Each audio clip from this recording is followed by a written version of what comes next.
All right. Now I don't know how much of this I'm going to use, but I'm going to start by gluing it to my center that I've already created, the smaller center.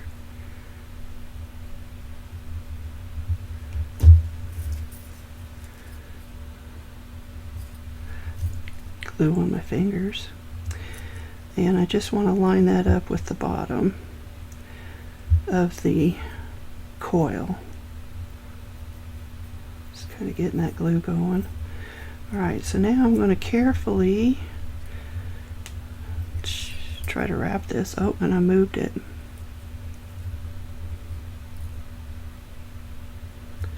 Okay, I wonder if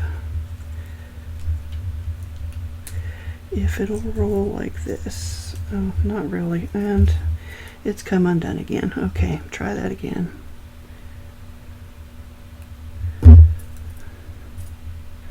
I haven't quite figured out the mechanics of the best way to hold this.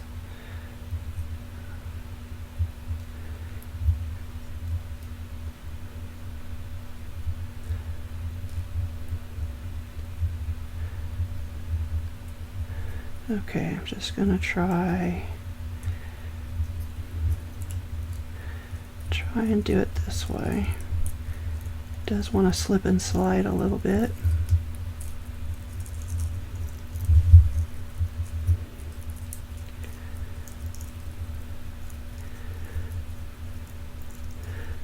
Now I watched a video on making tassels. I've seen a lot of videos on that actually, but this was one.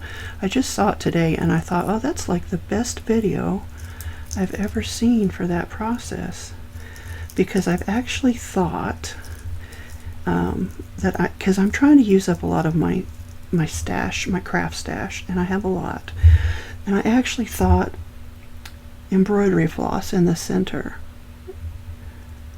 in a little tassel form so it just kind of sticks out would be cute. I don't know if it's going to have enough body to it to hold up the way I'd like it to, but that's something I've kind of got working in the back of my mind to see if I can figure out how to make that work,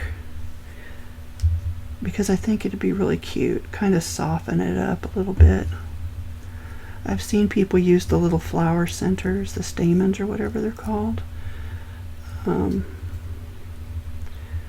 So it's just a matter of figuring out. I mean, I might even have to bead the embroidery floss, which is not a problem because my stash also includes beads. Okay, so here we go. Let's try. Do I want to put it on top? Did I make it big enough? I don't think I did. I don't think I did. I should have made the center coil bigger. So we're going to put it in the center. And I think what I'll do is I'll glue these two together, these three together. Although I always get in trouble when I do it that way. Alright, let me get some of this stuff out of my way here. Oh.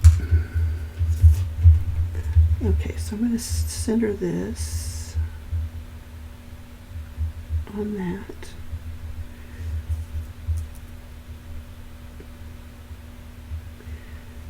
Yeah, I should have made it bigger around. Which, you know, I still could. I could just add, I didn't have to add more fringe necessarily. But that's cute. Okay, let's do that.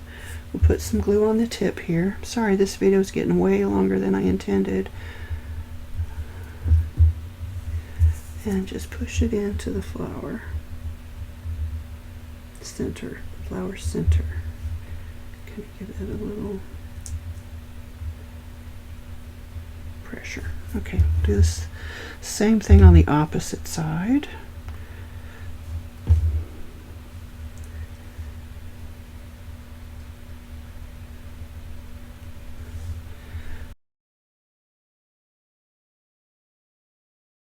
Let's zoom in so you can kind of see it, hopefully better, as I'm pulling my glue away.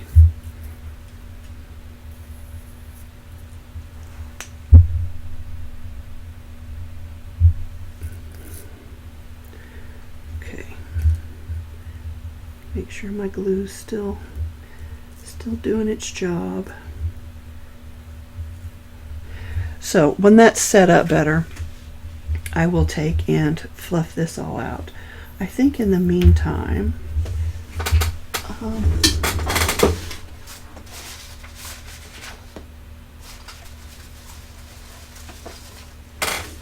I've got these really narrow coils that rip through my pasta machine. So I'm thinking I'm going to use some of those to make a backing just in case I need a little bit more support. So I'm just going to try and make a really big quill. And you know what? I'm going to glue these together before I get going because I already know that that's going to be hard to do on the fly. There's 4. We'll start there. There's a lot of traffic out there. I don't know what's going on.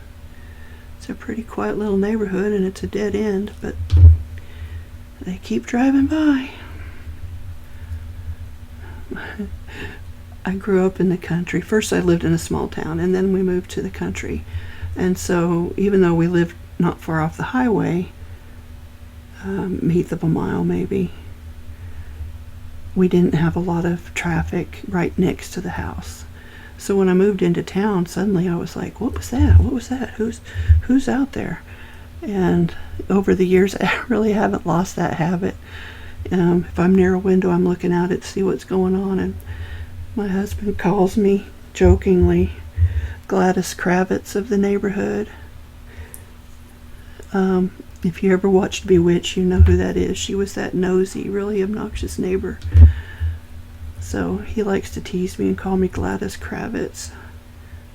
It's funny because I'm not in everybody's business. I just like to know what's, going on around my house. I don't care what they're doing in theirs. I just want to know what's going on next to my house. So anyway, I thought I'd share that with you.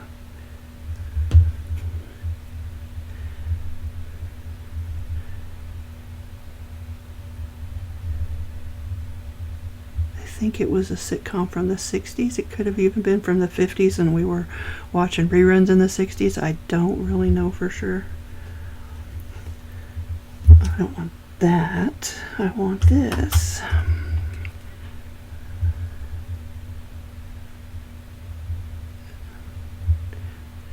Trying to get it threaded. Sorry, probably a lot of that was off camera. Sorry.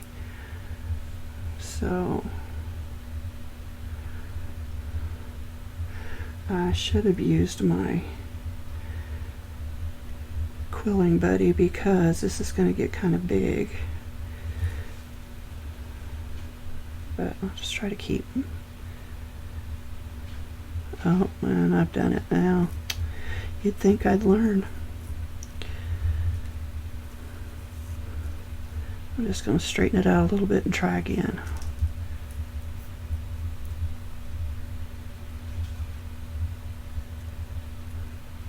Except this time I will use this curling coach, that's what it's called. And it is harder for me to load the strip this way, especially when I've got it all sort of mangled. Say I can see the slot. Okay, so let's just give that some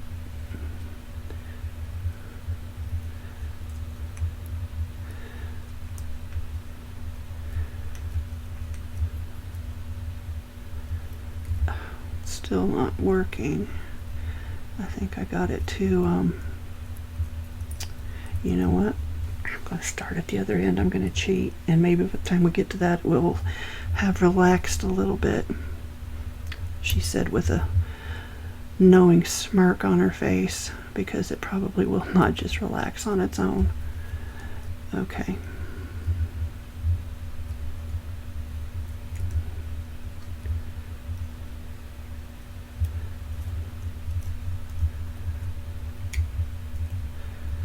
Got glue all over my fingers. See, it's still wanting to slip up on me. I may end up having to edit this all out of here Okay, I'm going to try it like that. No, that's not working. Probably going the wrong way. Yeah, definitely was going the wrong way. Okay, I think I got a handle on it now. I think I'm going to need a couple more strips though.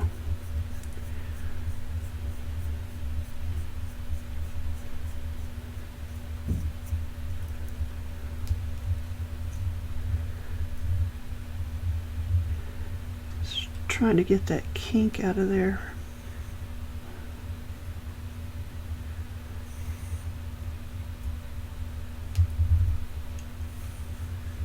Okay.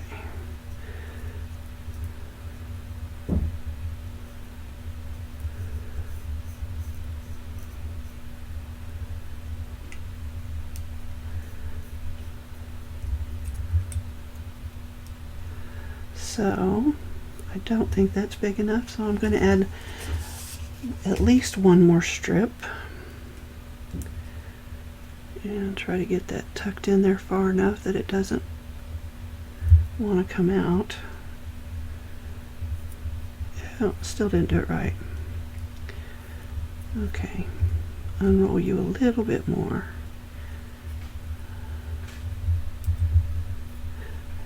I made these strips, I might have said this a minute ago, with my pasta machine.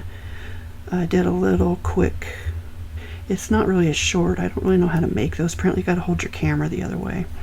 But it's just a little 1-minute video showing you how you can use your pasta machine to make strips. And it does these little bitty 1/16 inch strips as well as 1/4 inch strips.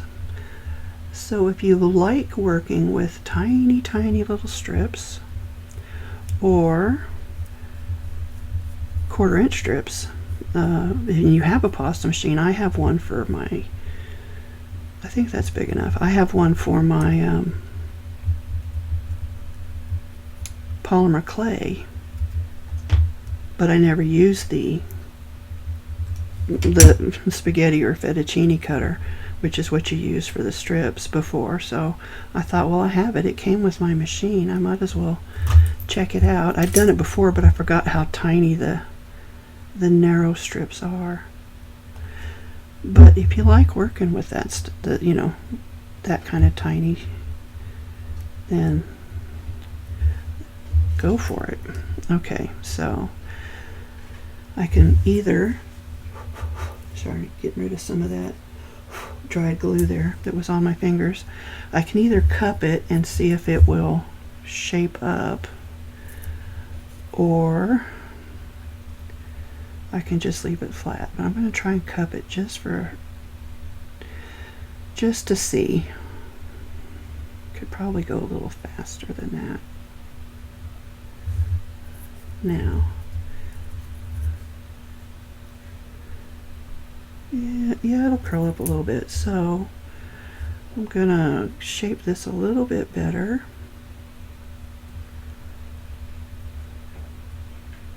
Just trying to make the bowl a little deeper. Okay, that's good. So we're gonna add some glue here. As soon as I unclog my bottle, we'll add some glue.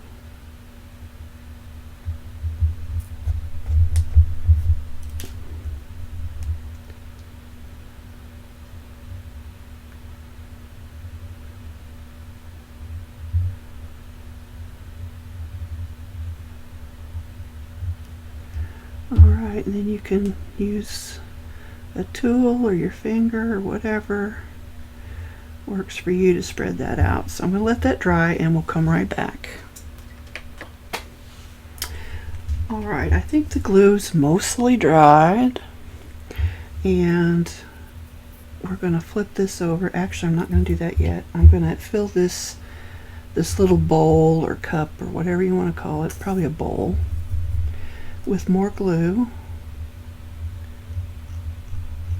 and then we'll press our flour down in it. Now, I didn't make it very deep. I didn't think I needed to. Okay, so now we're going to flip this over and try to get this centered.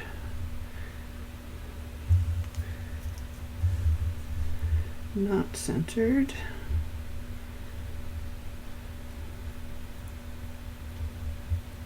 Okay, try to hold that in place while I flip it over, and I'm just going to kind of press that down in there.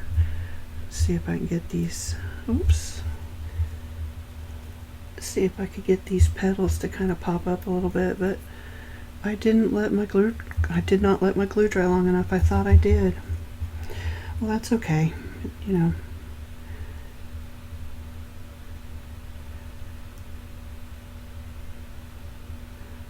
I thought 5 or 10 minutes would be enough, but it really wasn't, so.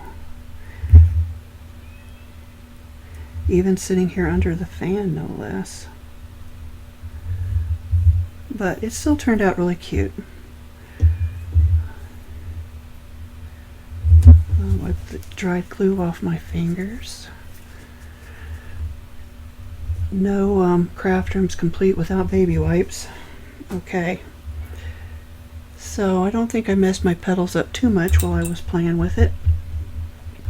So here you have it. This one was from, again, Paper Craftery, and it's the 3-color flower petal using the husking board. Now, I will say, we used the husking board today, but you can do this also with a comb. You would just make this centerpiece first, and then you would make the outside piece. You could do that in 1 or 2 pieces, however you wanted, depending on how long your comb is, and then you would just wrap it around that centerpiece. So you can do it, if you don't have a husking board, you can do this with a comb. It's just going to be separate steps. You're going to have to make your center strip first, your loops, and then you'll have to do your, you know, your wings or your flares second, and maybe second and third, depending on how long your comb is.